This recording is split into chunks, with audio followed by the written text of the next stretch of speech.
You're not mean, are you? Or are you? Many of us have a pretty critical voice in our head, a voice that is downright unkind sometimes, a voice that speaks to ourselves in a way that we would never speak to another human. Let's unpack this topic today. I'm going to talk about the difference between self-criticism and self-coaching, how we can help transform that inner critic to be something that actually is a resource and a helper to us and not something that tears us down. I'm Sherry Walling. I'm a clinical psychologist who focuses on entrepreneur and high performer mental health. I love to help people do really hard things, but to do them with joy and with ease and with a sense of delight and connection to their lives. When I'm not coaching founders, I spend a lot of time practicing something that I love, which is the circus arts. And one of the things that I have found to help me improve my performance as an athlete, my practice as an artist, is to use videos to film a trick on the flying trapeze and then watch it, evaluate it. Oh, did I point my toes? Were my feet together? Oh, I need to adjust the timing. It's a practice that I think really helps improve. If you ask any athlete, there's a lot of video review that is used in coaching and progress now. And that process is called self-evaluation, right? You're looking at something that you did and you are reviewing it, maybe video or visually, maybe listening to a podcast that you've recorded, reviewing a presentation that you gave, and you are using your critical capacity to assess your own performance. Now, this can be a really helpful strategy, or it can be, frankly, just downright abusive sometimes. I have talked with so many founders and high performers over time who are just horrendous critics of themselves. They have difficulty seeing anything positive in their own performance, and their constant onslaught of negativity towards their own decisions, language, words, movements, how they show up is actually something that paralyzes them, is not a source of improvement or growth, but is something that they almost come to fear because it's so unpleasant to receive such biased and unfair criticism, even from a voice in one's own head, even from oneself. In my book, The Entrepreneur's Guide to Keeping Your Shit Together, my husband Rob and I write about founder archetypes, like early life experiences that tend to cluster together in founders. And many entrepreneurs have a lot of experiences of adversity at some point in their lives.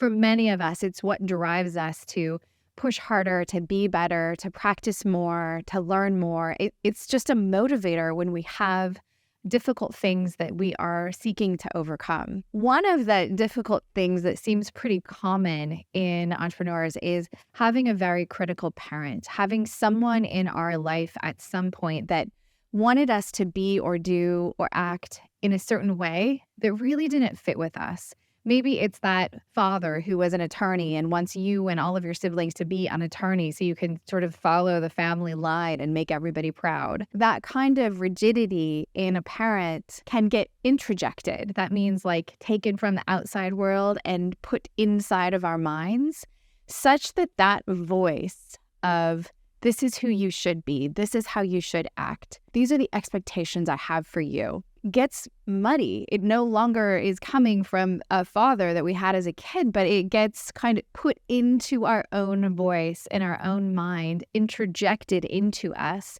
such that it becomes our own voice. Introjects happen in lots of ways. A parental introject is one of the most common.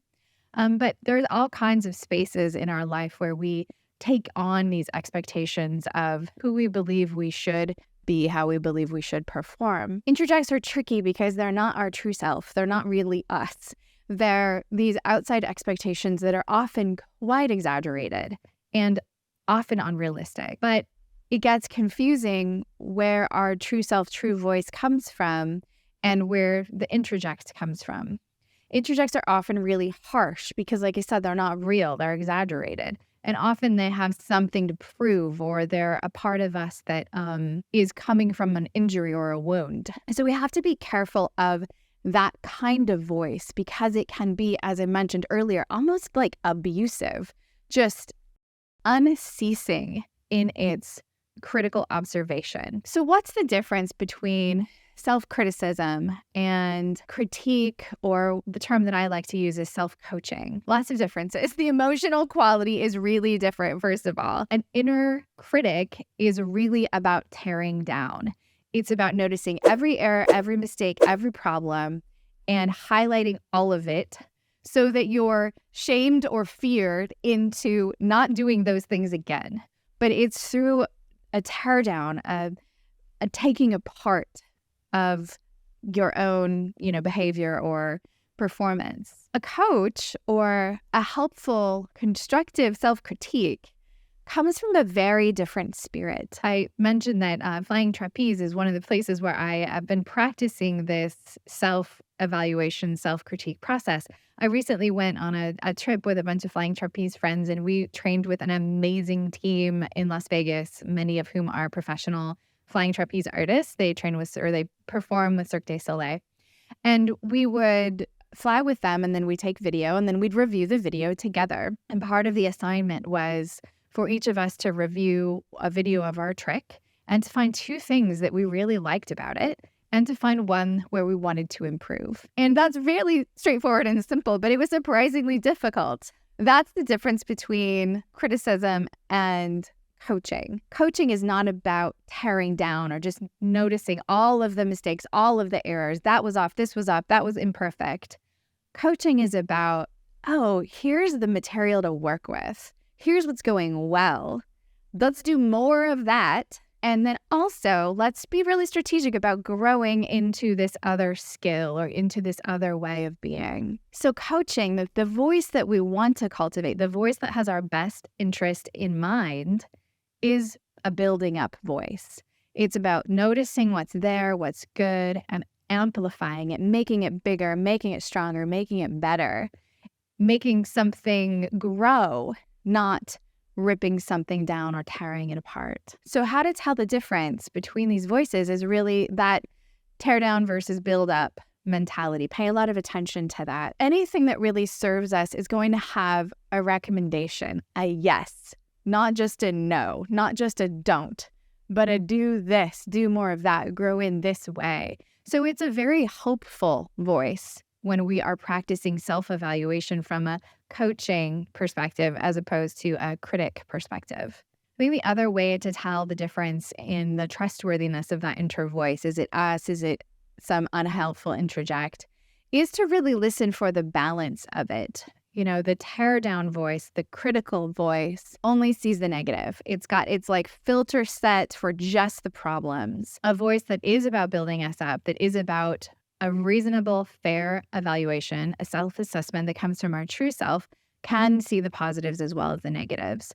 So if you can only see the negatives in your performance, in that talk that you gave, or in the pitch that you made, or in the interview that you did for that podcast, whatever it is, if you only can see negatives, that means that you are not operating out of true self. You're operating out of some other, your mind's been body snatched a little bit. There's an interject in there that is taking over the conversation in a way that's skewed and unfair and not balanced, and frankly, just really not helpful. Be very careful about how you talk to yourself. Very careful. The extent to which you can talk to yourself in a way that is constructive, growth-oriented, loving, has your best interest and best success, your victory at heart. That voice is the trustworthy voice that will be with you throughout the duration of your life. It is also the voice with which you will speak to your employees, to your children, to your significant other, to the important people in your life. The more that you can hone that voice in the very difficult terrain of your inner world, the more access you'll have to that voice in other relationships and in other places. And if you can hone that voice really well, it's just going to amplify your success, just push you forward. If you can, with objectivity and compassion, review your own way of being in the world, pay attention, be in observation without criticism, that will help you learn to be better at the things that are important to you. And it will also help you hone this ability to help spur on growth and development in other people. If you allow yourself to continue being critical and abusive in your own mind, that's going to leak out. It's a bit of an ugly image, but it's going to leak out on other people. Other people observe it. They hear it in you. When they hear it in you, when they hear your own harsh self-criticism, you're robbing them from the permission or the ability to be loving towards themselves. You are not normalizing productive, growth-oriented, gentle self-evaluation. You are normalizing criticism, unkind words, like just hyperbolic, exaggerated focus on the negatives.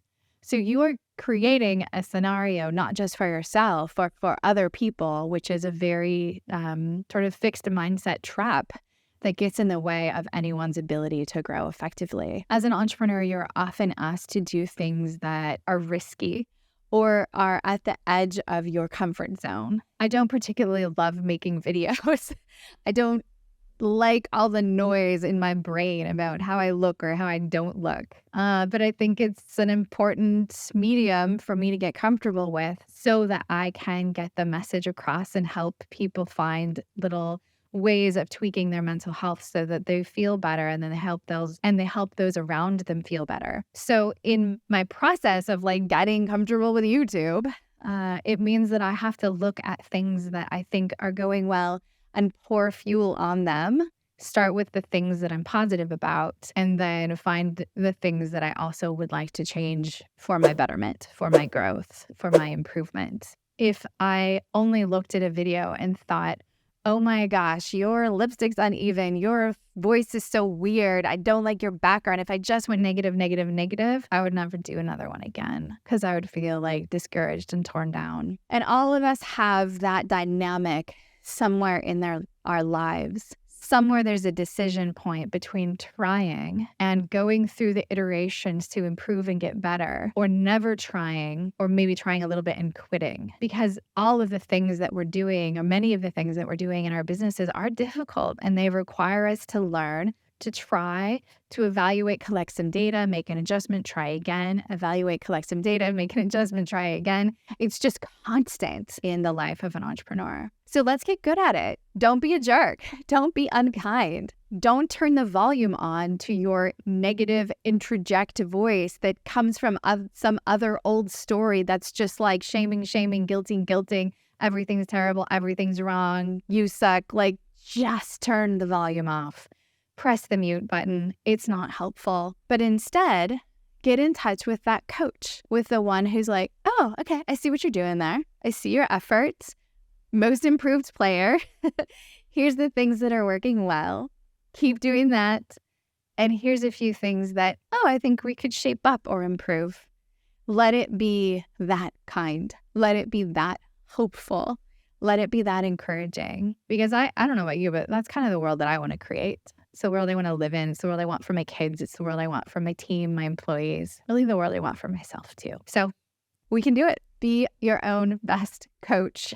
Stop the self-criticism and let's get after it. If you're looking for more insights about how to be amazing in life and entrepreneurship, check out the rest of my content library. There's like a lot of podcasts. I've been podcasting for many years, and other videos, of course. So podcasts are at zenfounder.com. A video that might be interesting to you is I recorded one about 6 tips to appear more confident. That might be helpful to you.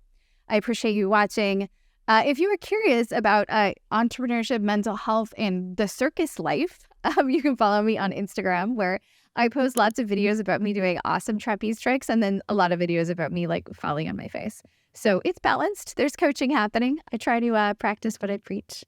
Appreciate you listening. Happy to be a resource to you and celebrating you on the journey.